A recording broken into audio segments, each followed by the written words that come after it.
नमस्कार दोस्तों, स्वागत है आपका हमारे अपने YouTube चैनल पर। बहुत से दोस्तों की फरमाइश के बाद हम आज लेकर आए हैं आपके लिए Rajasthan current affairs special video. ठीक है, बहुत से दोस्तों की शिकायतें थी कि सर राजस्थान जीके का भी करंट अफेयर्स का भी वीडियो बनाइए, हमें ज़्यादा अवेलेबल नहीं है यूट्यूब पे। तो हम आपके लिए लेकर आए हैं राजस्थान करंट अफेयर्स स्पेशल। उसमें आज हम बात करेंगे अगस्त माह के पहले सप्ताह के मोस्ट इम्पोर्टेंट करंट अफेयर्स के बारे में। तो आइए हम बात करते हैं। दोस्तों, आदमी छोटा हो या बड़ा कोई फर्क नहीं पड़ता, बस उसकी कहानी बड़ी होनी चाहिए, उसके कारनामे बड़े होने चाहिए। आप किसी से कम नहीं हो, छोटा हो बड़ा हो कैसा भी हो, लेकिन अपने आप को किसी से कम मत आंकना। ठीक है, तो आज हम बात करेंगे राजस्थान करंट अफेयर्स में अगस्त माह के पहले सप्ताह के मोस्ट इम्पोर्टेंट करंट अफेयर्स के बारे में। तो दोस्तों, most important current affairs of अगस्त के पहले सप्ताह के बारे में बात करेंगे। ये टॉपिक जो ये वीडियो है आपके राजस्थान के आरएस एग्ज़ाम, पटवार, राजस्थान पुलिस, एलडीसी सबके लिए बहुत इंपॉर्टेंट है। स्पेशल हम राजस्थान करंट अफेयर्स की बात करेंगे। ठीक है, तो आइए हम बात करते हैं आज के पहले क्वेश्चन के बारे में।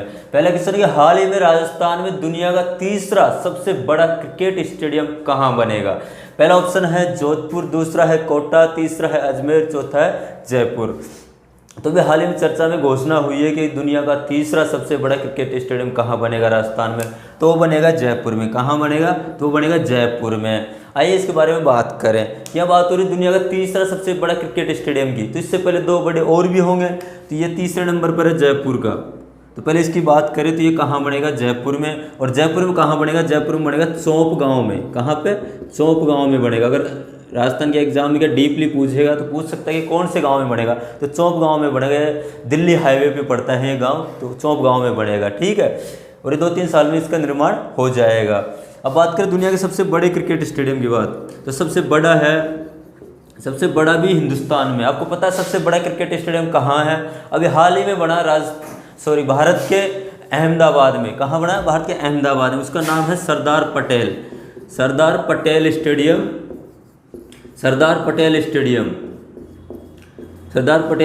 अहमदाबाद। कहाँ है? अहमदाबाद गुजरात में पड़ता है, वहाँ बना है सबसे बड़ा क्रिकेट स्टेडियम। ठीक है, तो कहाँ बना है? अहमदाबाद में। तो कहाँ पड़ता है? गुजरात में। सरदार पटेल स्टेडियम उसका नाम है, और इसकी दर्शक क्षमता है 1,10,000।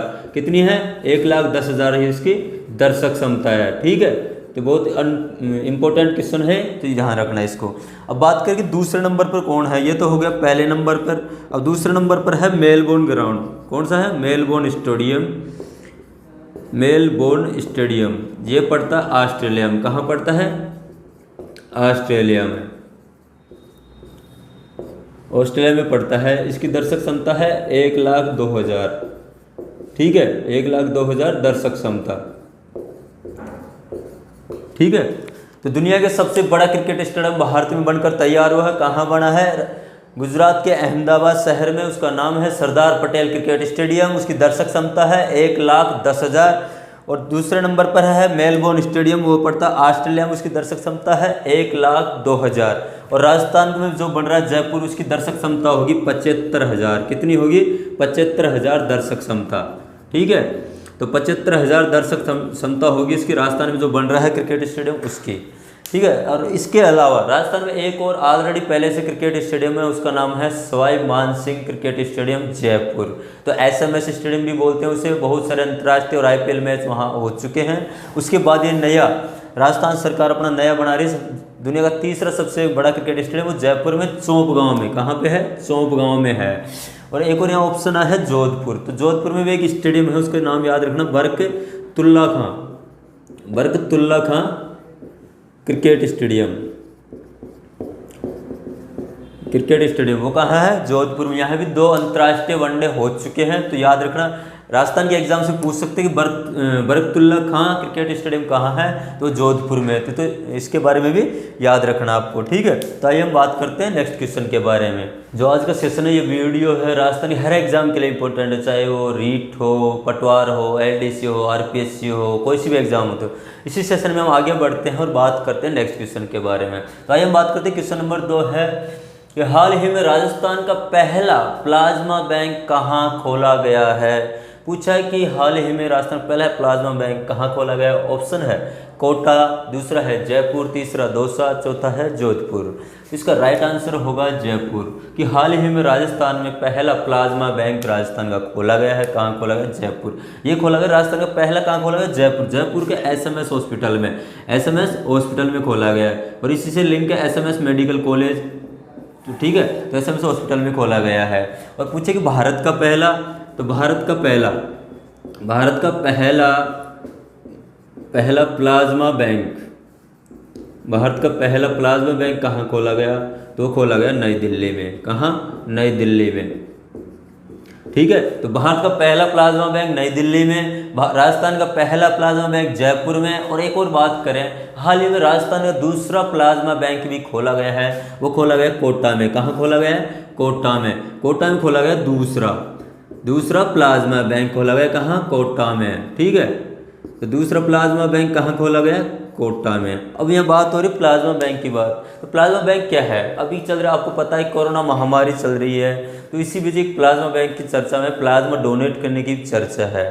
तो ये है क्या है? यह है कि जो कोरोना पॉजिटिव मरीज हैं, मतलब जो कोरोना पॉजिटिव पाए गए हैं, उनकी सेहत में सुधार के बाद, उनको मतलब वापस ठीक होने के बाद उनकी जो रोग प्रतिरोधक क्षमता है वो अच्छी हो जाती है, मतलब स्ट्रॉन्ग हो जाती है। तो वो क्या कि रोगों से लड़ने में सक्षम होते हैं। तो उनका जो प्लाज्मा है, जो मतलब कोरोना की चपेट में आने के बाद वापस ठीक हो जाते हैं, तो उनके बाद वो अपना प्लाज्मा डोनेट कर सकते हैं। उस प्लाज्मा से क्या होता है कि जैसे दूसरा रोगी है कोरोना पॉजिटिव, तो उसमें उसको इलाज करके प्लाज्मा थेरेपी द्वारा इलाज किया जाता है। तो उसका जो प्लाज्मा है, जो पहले कोरोना पॉजिटिव था और बाद में सही हो जाता है, उसका प्लाज्मा उस रोगी के शरीर में उसको प्लाज्मा थेरेपी करके उसको ठीक किया जाता है। इसलिए प्लाज्मा बैंक खोला गया। इसमें अपनी इच्छा अनुसार जो कोई भी बंदा प्लाज्मा डोनेट कर सकता है। ठीक है, तो आइए हम बात करते हैं नेक्स्ट के बारे में। नेक्स्ट क्वेश्चन है कि राजस्थान के कितने जिलों में औषधीय नियंत्रण प्रयोगशाला स्थापित की जाएगी? पहला ऑप्शन है 5, दूसरा है 3, तीसरा है 10, चौथा है 33। ठीक है, तो इसका राइट आंसर है 3। राइट आंसर क्या है? 3। और यहाँ पे बात आई 33, तो 33 क्या है? राजस्थान के जिले हैं। कितने जिले हैं राजस्थान में? 33। ठीक है, नवीनतम जिला प्रतापगढ़। ये 3 जिलों में कौन सी क्या खोला जाएगा? औषधीय नियंत्रण प्रयोगशाला। ठीक है, 3 जिलों में कहाँ खोला जाएगा? 3 जिलों में, तो एक है बीकानेर में, दूसरा जोधपुर में, और एक है उदयपुर। तो 3 जगह खोला जाएगा, बीकानेर, जोधपुर, उदयपुर में। ठीक है, तो 3 जगह कहाँ? बीकानेर, जोधपुर और उदयपुर में। इसको आप शॉर्टकट में BJU इससे भी याद रख सकते हैं। B से बीकानेर, J से जोधपुर, U से उदयपुर। तो 3 जिलों में कहाँ खोली जाएगी? बीकानेर, उदयपुर और जोधपुर में। तो दोनों अच्छे इंपॉर्टेंट क्वेश्चन है, ये मोस्ट इंपॉर्टेंट क्वेश्चन है हर एग्जाम के लिए, तो कृपया इसको नोट कर ले, अच्छे से याद कर ले। आइए हम आगे बढ़ते हैं, बात करते हैं नेक्स्ट क्वेश्चन के बारे में।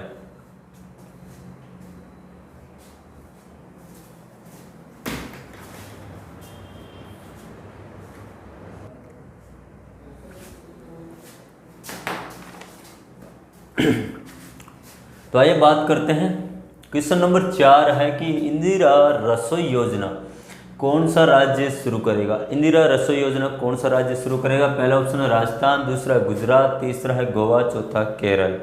तो बात हो रही है कि इंदिरा रसोई योजना कौन सा राज्य शुरू करेगा? तो ये करेगा राजस्थान। कौन सा राज्य शुरू करेगा? राजस्थान। ये इंदिरा रसोई योजना है, इसको कौन सा राज्य शुरू करेगा? राजस्थान। कब से शुरू होगी?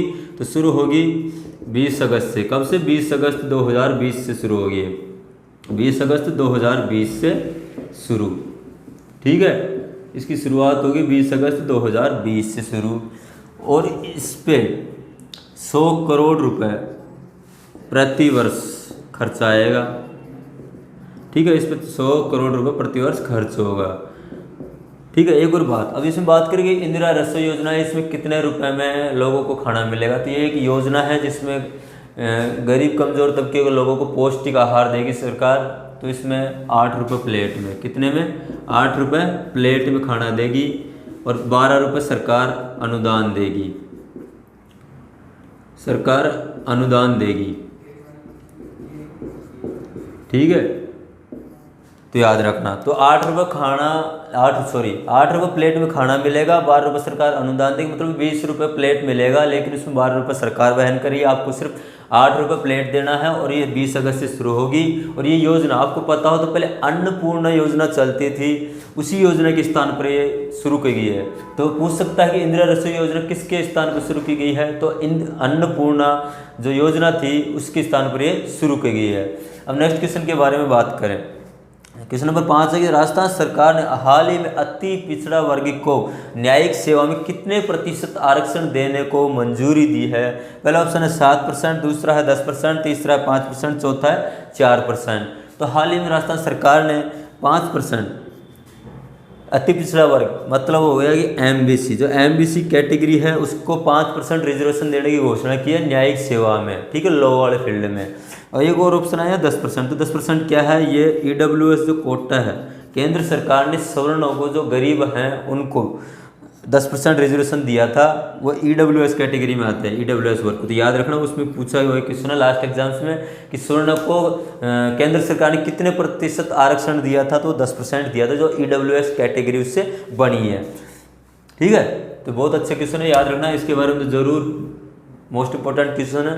क्वेश्चन नंबर 6 है, हाल ही में राजस्थान के किस व्यक्ति को लेखन के क्षेत्र में उत्कृष्ट कार्य करने के लिए टैलेंट आइकन अवार्ड से सम्मानित किया गया है। पहला ऑप्शन है विजयदान देथा, दूसरा है चेतन भगत, तीसरा है पवन सिंह राठौड़, चौथा है रामेंद्र सिन्हा, ठीक है। तो हाल ही में राजस्थान के व्यक्ति हैं उसको टैलेंट आइकन अवार्ड से सम्मानित किया गया, उनका नाम है पवन सिंह राठौड़। क्या नाम है, पवन सिंह राठौड़ को टैलेंट आइकन अवार्ड से सम्मानित किया गया है 2020 में, ठीक है। तो याद रखना, मोस्ट इंपोर्टेंट क्वेश्चन है ये। और यहाँ एक ऑप्शन है विजयदान देता, ये राजस्थान के पहले के लेखक हैं, राजस्थान के लेखक है, ठीक है, लेखक। ये बात, दूसरा ऑप्शन है चेतन भगत, ये चेतन भगत भारत के राइटर है, बहुत बड़े इनका नाम चलता है, हमेशा एग्जाम में से क्वेश्चन पूछा जाता है, इनकी जितने भी बुक्स हैं उनका नाम जरूर याद रखिए। और अभी लेटेस्ट में इनकी एक बुक रिलीज हुई है, इंडिया पॉजिटिव, इंडिया पॉजिटिव, ठीक है। तो लेटेस्ट 2020 में इनकी बुक आई है इंडिया पॉजिटिव। और एक ऑप्शन आ रहा है रामेंद्र सिन्हा, इन्होंने बुक लिखी है कर्मयोगी, क्या लिखी है, कर्मयोगी। तो ये भी इंपॉर्टेंट है, इसके बारे में याद रखना है, दोनों बुक का नाम याद रखना। कर्मयोगी के लेखक हैं रामेंद्र सिन्हा, चेतन भगत की लेटेस्ट 2020 में बुक आई है इंडिया पॉजिटिव। और इनकी जितने भी बुक्स हैं चेतन भगत की, उसके बारे में ज़रूर याद रखें। ज़्यादातर लेखक का जो करंट ईयर चल रहा होता है, लेटेस्ट ईयर चल रहा होता है, उसमें जो उसकी बुक आती है उसके बारे में पूछा जाता है, तो हमेशा इनका याद रखना है, ठीक है। तो बात करते हैं नेक्स्ट क्वेश्चन के बारे में। क्वेश्चन नंबर 7 है, राजस्थान शिक्षा विभाग द्वारा अगस्त क्रांति सप्ताह कब मनाया जाएगा। पहला ऑप्शन है 1 से 7 अगस्त, दूसरा 8 से 15 अगस्त, तीसरा 9 से 15 अगस्त और चौथा है 15 से 21 अगस्त। तो अगस्त क्रांति सप्ताह कब मनाया जाएगा, इसका 4 ऑप्शन आपके सामने दिए गए हैं। तो इसका राइट आंसर है 9 से 15 अगस्त। क्या है इसका राइट आंसर, 9 से 15 अगस्त को शिक्षा विभाग द्वारा अगस्त क्रांति सप्ताह मनाया जाएगा, तो इसको याद रखना, ठीक है। क्वेश्चन नंबर 8 है कि हाल ही में सालासर बालाजी का कौन सा स्थापना दिवस मनाया गया। पहला ऑप्शन है 260वां, दूसरा 266वां, तीसरा 270वां और चौथा 280वां। तो इसका राइट आंसर है 266वां। हाल ही में 2020 में सालासर बालाजी मंदिर का 266वां स्थापना दिवस मनाया गया। तो बालाजी मंदिर की स्थापना हुई थी 1754 में। कब हुई थी, 1754 में स्थापना हुई थी सालासर बालाजी की, ठीक है। तो बात हो रही है सालासर बालाजी की। तो सालासर बालाजी कहाँ है, सालासर बालाजी कहाँ है, ये पूछा गया क्वेश्चन है। तो सालासर बालाजी राजस्थान के चूरू जिले में, राजस्थान के चूरू जिले में है सालासर बालाजी, ठीक है, चूरू में। यहाँ पे बालाजी महाराज की दाढ़ी और मूँछों में प्रतिमा है, मूर्ति है, जो मूर्ति है उसमें दाढ़ी और मूँछों में प्रतिमा है, जो संभवतः विश्व में कहीं नहीं है। बालाजी कहीं नहीं देखा आपने दाढ़ी मूँछ वाली मूर्ति में, ठीक है। तो यहाँ पे और कभी पूछ ले दाढ़ी मूँछ वाली मूर्ति वाला एकमात्र मंदिर कहाँ है, तो सालासर बालाजी मंदिर चूरू में। अब बात करें एक और, अभी लेटेस्ट में एक और मोस्ट इम्पोर्टेंट फैक्ट ये है कि हाल ही में इटली में, कहाँ, इटली में सालासर बालाजी मंदिर की स्थापना की गई है।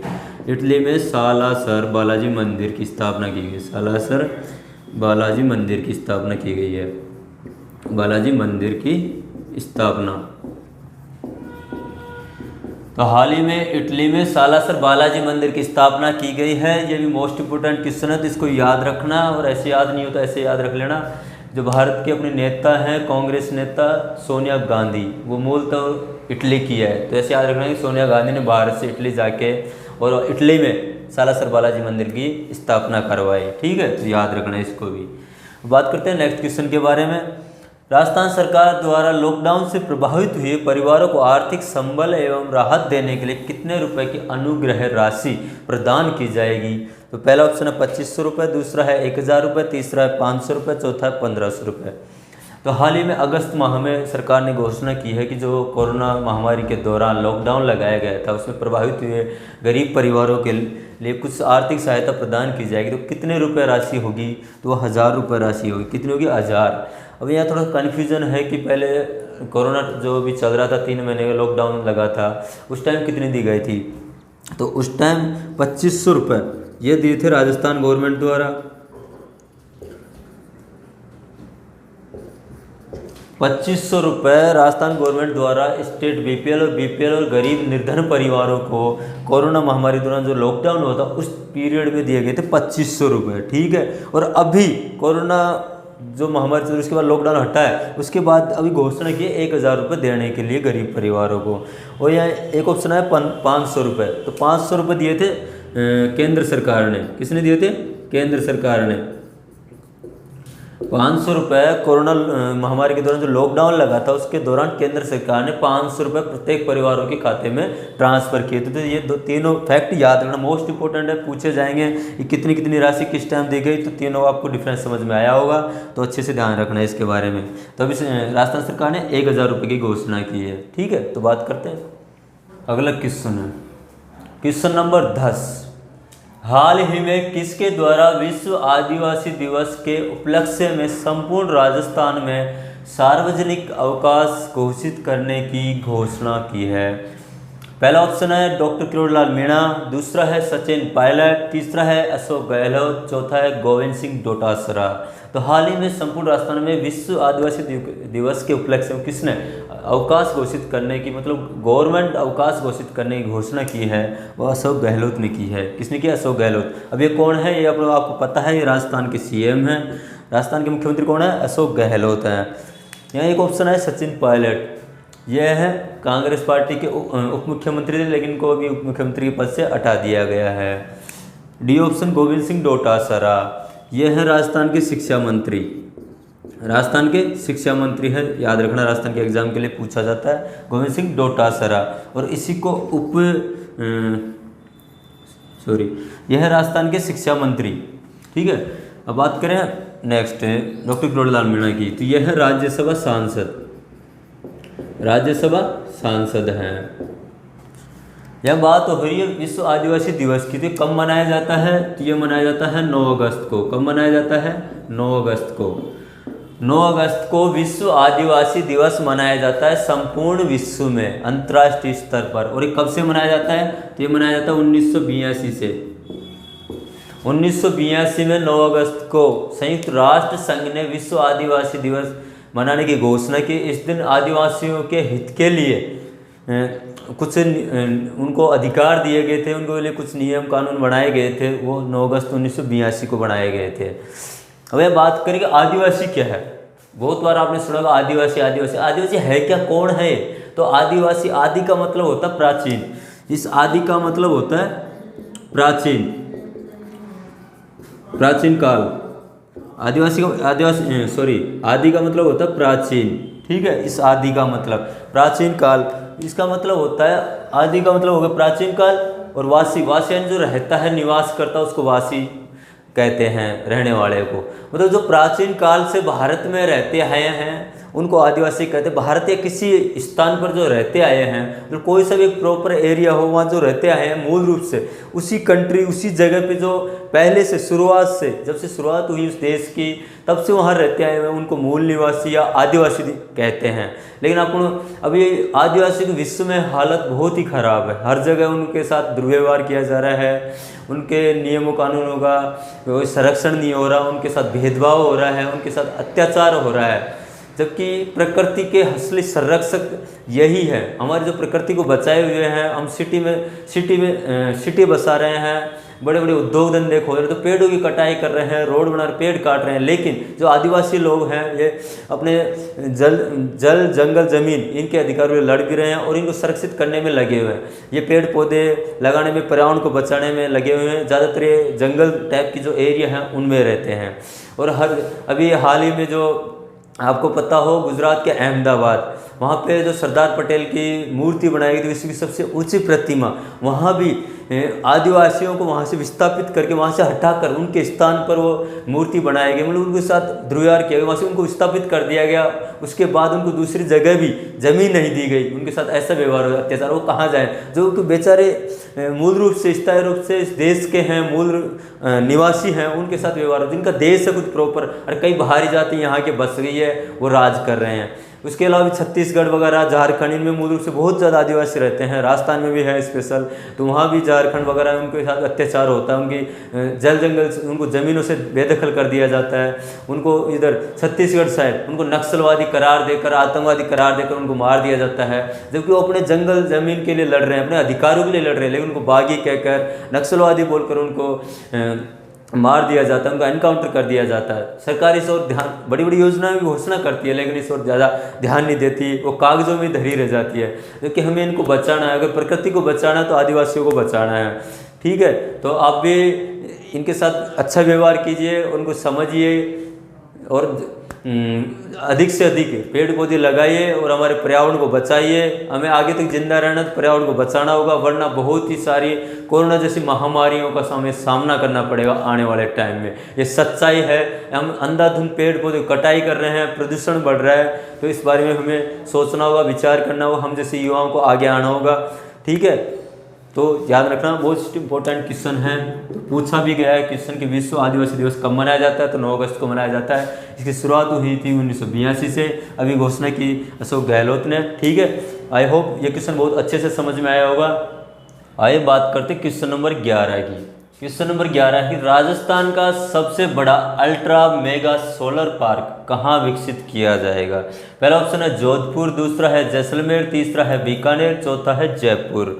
तो कि राजस्थान का सबसे बड़ा अल्ट्रा मेगा सोलर पार्क कहाँ विकसित किया जाएगा, तो किया जाएगा कहाँ, जैसलमेर में। कहाँ किया जाएगा, जैसलमेर में। ये 2025 तक पूरा होगा, 2025 तक पूरा होगा। ठीक है, इसकी क्षमता होगी 10,000 मेगावाट, 10,000 मेगावाट। ठीक है, ये राजस्थान का सबसे बड़ा सोलर पार्क जो जैसलमेर में विकसित किया जाएगा। आपको पता है कि सोलर ऊर्जा का मतलब है कि सौर ऊर्जा, तो सौर ऊर्जा होती ज़्यादातर सूर्य की रोशनी, जहाँ ज़्यादा गर्मी पड़ती है। राजस्थान के सबसे गर्म ज़िले हैं जो ये जैसलमेर, बीकानेर इस साइड के हैं, रेगिस्तानी क्षेत्र के, तो जैसलमेर में ये विकसित किया जाएगा। ठीक है, तो ध्यान रखना, बहुत अच्छा और इम्पोर्टेंट क्वेश्चन है राजस्थान के एग्जाम्स के लिए। अब नेक्स्ट क्वेश्चन के बारे में बात करें। क्वेश्चन नंबर 12 है कि हाल ही में जारी रिपोर्ट के अनुसार सोलर एनर्जी उत्पादन में भारत में राजस्थान का कौन सा स्थान रहा है। पहला है ऑप्शन, पहला है पहला, दूसरा ऑप्शन दूसरा, तीसरा ऑप्शन तीसरा, चौथा ऑप्शन चौथा। तो राजस्थान का सोलर एनर्जी उत्पादन यानी सौर ऊर्जा उत्पादन में, सौर ऊर्जा उत्पादन में कौन सा स्थान रहा है, सौर ऊर्जा उत्पादन में। सौर ऊर्जा उत्पादन में राजस्थान का पहला स्थान है। कौन सा स्थान है, पहला स्थान है राजस्थान का। ये भी बहुत अच्छा और इम्पोर्टेंट क्वेश्चन है। यहाँ बात हो रही है राजस्थान का पहला स्थान है सौर ऊर्जा उत्पादन में, तो दूसरा स्थान किसका है, तो दूसरा स्थान है कर्नाटक का। किसका, कर्नाटक का। और तीसरा स्थान है तमिलनाडु का। ठीक है, तीसरा स्थान है तमिलनाडु का। पहला स्थान राजस्थान का, दूसरा कर्नाटक का, तीसरा तमिलनाडु का सौर ऊर्जा उत्पादन में। ठीक है, क्वेश्चन नंबर 13 है कि हाल ही में जारी रिपोर्ट के अनुसार राजस्थान का कौन सा सौर ऊर्जा पार्क विश्व का सबसे बड़ा सौर ऊर्जा पार्क बन गया है। पहला ऑप्शन है भड़ला, दूसरा है पावागढ़, तीसरा है कैगा, चौथा है जयपुर। कि विश्व का सबसे बड़ा सौर ऊर्जा पार्क कौन सा बना है। अभी सौर ऊर्जा वो इंग्लिश में भी सोलर पार्क, सोलर भी कहते हैं इसको। ठीक है, सोलर एनर्जी, सौर ऊर्जा को। ठीक है, तो जो दुनिया का सबसे बड़ा सौर ऊर्जा पार्क कौन सा बना है, राजस्थान का, तो उसकी बात हो रही, तो वो बना है भड़ला। कौन सा बना? भड़ला। ये कहाँ पड़ता है? ये पड़ता है जोधपुर में, राजस्थान के जोधपुर जिले में पड़ता है भड़ला सौर ऊर्जा पार्क। ठीक है, इसका क्षेत्रफल है 50,000 वर्ग किलोमीटर। क्षेत्रफल है 50,000 वर्ग किलोमीटर। ठीक है, मतलब 50,000 वर्ग किलोमीटर क्षेत्र में ये फैला हुआ है। यह है विश्व का सबसे बड़ा सौर ऊर्जा पार्क। तो दूसरे नंबर पे कौन सा है? दूसरे नंबर पर है ये पावागढ़। ये कहाँ पड़ता है? कर्नाटक में। कहाँ पड़ता है? कर्नाटक में। अभी पहले थोड़ी देर पहले क्वेश्चन में बात हुई थी कि सौर ऊर्जा उत्पादन में नंबर 1 कौन है? तो नंबर 1 है राजस्थान, दूसरे पे कर्नाटक, तीसरे पे तमिलनाडु। तो ये दूसरे पे कर्नाटक का पावागढ़, इसको पीछे छोड़कर भड़ला जो 50,000 वर्ग किलोमीटर स्क्वायर इसका क्षेत्रफल है, वहाँ पे ये पड़ता है जोधपुर में। ये दुनिया का सबसे बड़ा सौर ऊर्जा पार्क बन गया है। तो मोस्ट इंपोर्टेंट क्वेश्चन है नेक्स्ट एग्जाम्स के लिए, ध्यान रखिए। नेक्स्ट क्वेश्चन है क्वेश्चन नंबर 14 कि राजस्थान का तीसरा पर्यटक थाना कहाँ खोला जाएगा? पहला ऑप्शन है उदयपुर, दूसरा है जयपुर, तीसरा है जोधपुर, चौथा है दौसा। तो तीसरा पर्यटक थाना कहाँ खोला जाएगा? तो खोला जाएगा जोधपुर में। कहाँ? जोधपुर में खोला जाएगा तीसरा पर्यटक थाना। और पहला कहाँ खोला गया? पहला खोला गया उदयपुर में, दूसरा खोला गया जयपुर में, और तीसरा अब खोला जा रहा है जोधपुर में। पर्यटक थाना, जो पर्यटक आते हैं विदेशी घूमने कहीं भी पर्यटक स्थल पे, तो उनकी सुविधा के लिए, उनकी प्रॉब्लम समस्याओं समाधान के लिए ये खोला जा रहा है। ठीक है, तो याद रखना इसको, मोस्ट इंपोर्टेंट क्वेश्चन है ये भी। तो दोनों के क्वेश्चन बहुत अच्छे हैं। बात करते हैं क्वेश्चन नंबर 15। राजस्थान के किस जिले में मैग्नीज की खोज के लिए जियोलॉजिकल सर्वे ऑफ इंडिया और राज्य के खान व भूविज्ञान विभाग के बीच MOU किया गया? पहला ऑप्शन है झुंझुनू, दूसरा है नागौर, तीसरा है बांसवाड़ा, चौथा है अजमेर। कि मैग्नीज की खोज के लिए जियोलॉजिकल सर्वे ऑफ इंडिया, भारतीय भूवैज्ञानिक सर्वेक्षण विभाग और राज्य के खान विज्ञान विभाग के बीच MOU यानी अनुबंध किया गया है। वो कौन से राज्य में खोज के लिए, कौन से जिले में खोज के लिए किया गया? तो किया गया बांसवाड़ा में। किसके लिए? बांसवाड़ा के लिए। बांसवाड़ा में आपको पता हो तो माही बांध भी है, वो बांसवाड़ा में है। कौन सा? माही बांध। ये बांसवाड़ा में है। किस पर है? ये माही नदी पर है। ठीक है, माही नदी पर माही बांध कहाँ? बांसवाड़ा में है। तो ये भी याद रखना, इंपॉर्टेंट क्वेश्चन कई बार आया हुआ है। बात करें नेक्स्ट क्वेश्चन की, क्वेश्चन नंबर 16। राजस्थान सरकार द्वारा कोरोना वॉरियर्स के रूप में कार्य कर रहे सरकारी और गैर सरकारी कार्मिकों को बीमा कवर के तहत कितनी राशि प्रदान की जाएगी? पहला ऑप्शन है 50 लाख, दूसरा है 20 लाख, तीसरा है 10 लाख और चौथा है 25 लाख। तो इसका राइट आंसर 50 लाख। मतलब जो कोरोना वॉरियर्स, कोरोना योद्धा के रूप में जो काम कर रहे हैं सरकारी और गैर सरकारी कर्मचारी, उनको बीमा कवर के रूप में अगर उनको कुछ हो जाता है, जैसे उनकी मृत्यु हो जाती है, तो उनको बीमा के तहत क्लेम मिलेगा। वो 50 लाख का क्लेम होगा। पूछा जा सकता है क्वेश्चन। और यहाँ एक वॉरियर्स, तो एक और आपको पता हो तो पिछले दिनों लास्ट ईयर वो बहुत चर्चा में था, एग्जाम वॉरियर्स। एग्जाम वॉरियर्स, ठीक है। तो एग्जाम वॉरियर्स है जो नरेंद्र मोदी की पुस्तक है। किसने लिखी थी? नरेंद्र मोदी ने। नरेंद्र मोदी ने लिखी थी क्या? Exam warriors. तो पूछा गया क्वेश्चन कई बार कि एग्जाम वॉरियर्स पुस्तक के लेखक कौन है? तो वह है नरेंद्र मोदी। याद रखना इसको, ठीक है। बात करते हैं क्वेश्चन नंबर 17 की। हाल ही में राजस्थान की कितनी बालिकाओं को इंदिरा प्रियदर्शनी पुरस्कार प्रदान किया गया है? पहला ऑप्शन है 1000, दूसरा है 1100, तीसरा है 1208, चौथा है 1108। तो हाल ही में राजस्थान की कितनी बालिकाओं को इंदिरा प्रियदर्शनी पुरस्कार प्रदान किया गया है? तो किया गया है 1208 को। कितनी को? 1208 को। ये प्रियदर्शनी क्या है? प्रियदर्शनी कुछ नहीं है, भारत की जो पूर्व प्रधानमंत्री रही थी इंदिरा गांधी, इन्हीं का निकनेम है। मतलब बचपन का नाम था, निकनेम था, वो प्रियदर्शनी था। याद रखना कभी पूछा जाए तो, ठीक है। बात करते हैं नेक्स्ट क्वेश्चन की कि राजस्थान में जिला अल्पसंख्यक कल्याण अधिकारी पद का नाम बदलकर क्या कर दिया गया है? तो इसका कर दिया गया है राज्य सेवा अधिकारी। क्या कर दिया गया है? राज्य सेवा अधिकारी। राज्य सेवा अधिकारी कर दिया गया है इसका, ठीक है। याद रखना ये अच्छा क्वेश्चन है। जिला अल्पसंख्यक कल्याण अधिकारी के पद का नाम बदलकर राज्य सेवा अधिकारी कर दिया गया है, तो इसको याद रखना, ठीक है। क्वेश्चन नंबर 19 है कि हाल ही में केंद्र सरकार ने राजस्थान के किस व्यक्ति को बीजिंग दूतावास के प्रथम सचिव के पद पर नियुक्त किया है या किया गया है? तो इसका राइट आंसर है पारस सांखला। क्या है? पारस सांखला। इसको जो ये है बीजिंग दूतावास, इसके प्रथम सचिव पद पर नियुक्त किया गया। किसको? पारस सांखला को। और पारस, राजस्थान के एग्जाम पूछ सकते हैं कि पारस सांखला इनको ये बनाया गया है तो ये कौन से जिले के हैं? तो ये जोधपुर जिले के। कहाँ के हैं?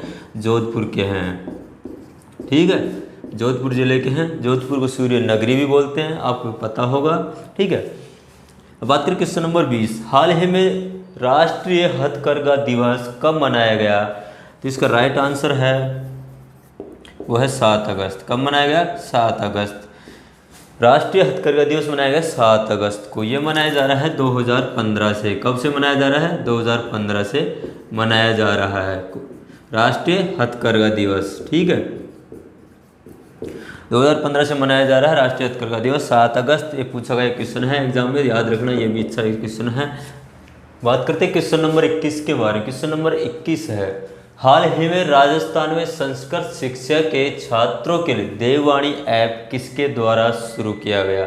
संस्कृत शिक्षा के छात्र हैं उनके लिए देववाणी ऐप शुरू किया गया, लॉन्च किया। किसके द्वारा किया गया है? वो किया गया है डॉक्टर सुभाष गर्ग के द्वारा। किसके द्वारा? डॉक्टर सुभाष गर्ग के द्वारा। अब ये कौन है? ये राज्य के तकनीकी एवं संस्कृत मंत्री हैं। तकनीकी एवं संस्कृत मंत्री हैं ये।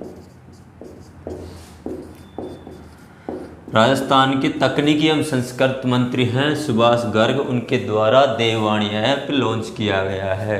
एक और बात बताएं आपको, संस्कृत को देववाणी भाषा भी कहते हैं या देवताओं की भाषा भी कहते हैं। तो याद रखना, पूछे एग्जाम में कि देव भाषा या देववाणी कौन सी भाषा है? तो संस्कृत है, देवों की भाषा। ठीक है, बात करें नेक्स्ट क्वेश्चन की। नेक्स्ट क्वेश्चन, राजस्थान में ई साहित्य महोत्सव 2020 का आयोजन कब से कब तक किया जा रहा है? तो ये किया जा रहा है 1 से 31 अगस्त तक। कब तक? 1 से 31 अगस्त तक किया जा रहा है ये ई साहित्य महोत्सव। ठीक है, तो याद रखना, ई साहित्य महोत्सव 2020 1 से 31 अगस्त 2020 तक इसका आयोजन किया जा रहा है।